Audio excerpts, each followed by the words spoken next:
animated. That's a really early episode too. Is that the beginning of Grumpy Ratchet? Yeah. This is also a new. Yeah, this series also started a new thing that other continuities, like the comics and the shows, is Ratchet is old and cantankerous, and I like it. It's working for him as a new character direction. It makes Ratchet stand out more as other than a repaint of Ironhide. Kind of seems like they merged Star Trek Bones with him. Yeah, there is a that's a good we'll example. We'll get to that in Prime, actually. Favorite toys? Yeah, I'll go with Megatron this year. He is huge. He's got very little kibble in his robot mode and very little robot stuff in his vehicle mode. His helicopter, he's got 2 helicopter blades. They turn into swords. Just darn cool toy. Black repaint. Oh, and I'm not one for black repaint Megatrons. And the series was good for finally giving Central Prime some screen time. He had been in the comics and stuff like that for years as a character who's mentioned, but is always dead because he's always supposed to be Optimus Prime's predecessor. In this, they actually brought him, made him a full character on screen, and kind of made him a dick. He's the Tick. He is the Tick, yes. It's Townsend Coleman playing him, and they gave him the Tick's chin just to hammer the point home who was playing him. I love the Tick. Oh, heck yeah.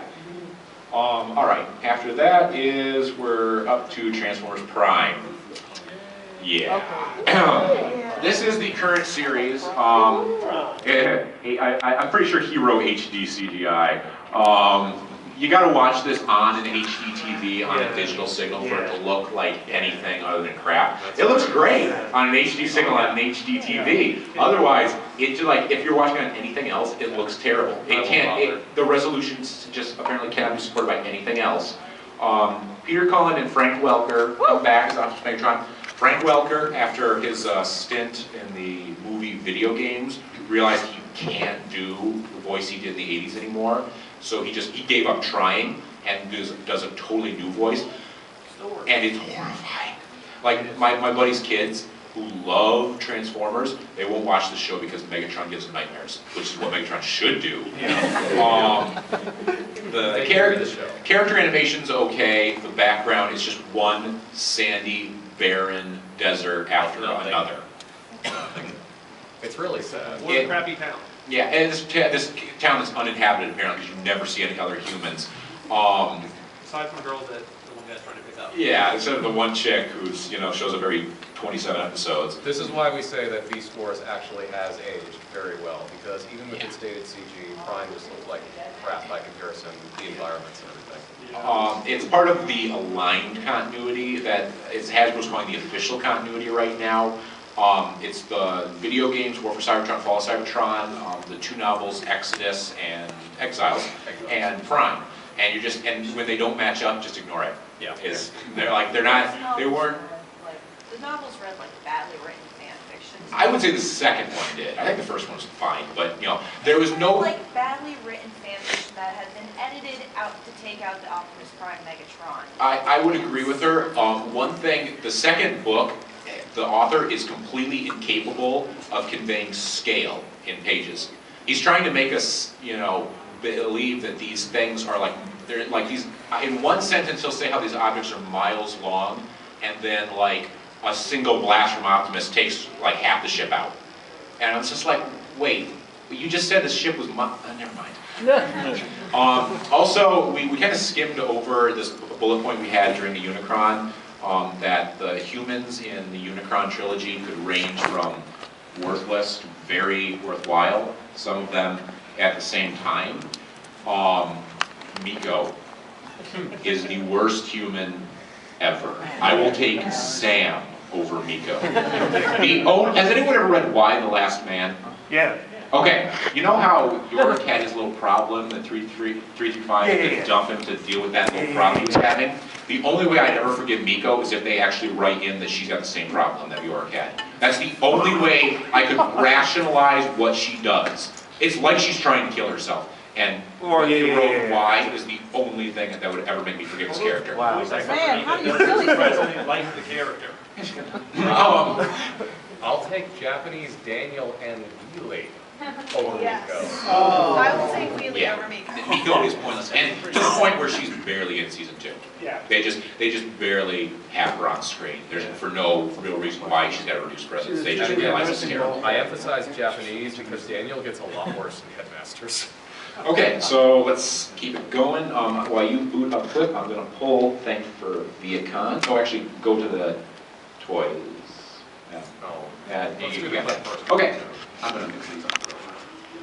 Okay, for the Viacon, we have got, Previously on we've got 661 848. 848? Oh, he's like, no, I guess it's not. Oh, it is me. Okay. 848. There you go, enjoy the Viacon. Open the box. Trenton, what has gotten into you? Some skyquake, isn't it? I thought we had put that behind us. So had I. Casualties are an unfortunate consequence of war. But I assure you, your twin met his end with great honor. Which you disgraced by raising him from the dead. Oh, you know about that. Something I can do. Some form of reparation I can offer to alleviate your anguish. Your spark will suffice. Stand down. This desecrator must pay for his actions. You call this loyalty, master? I said stand down. That is an order. One which I cannot follow.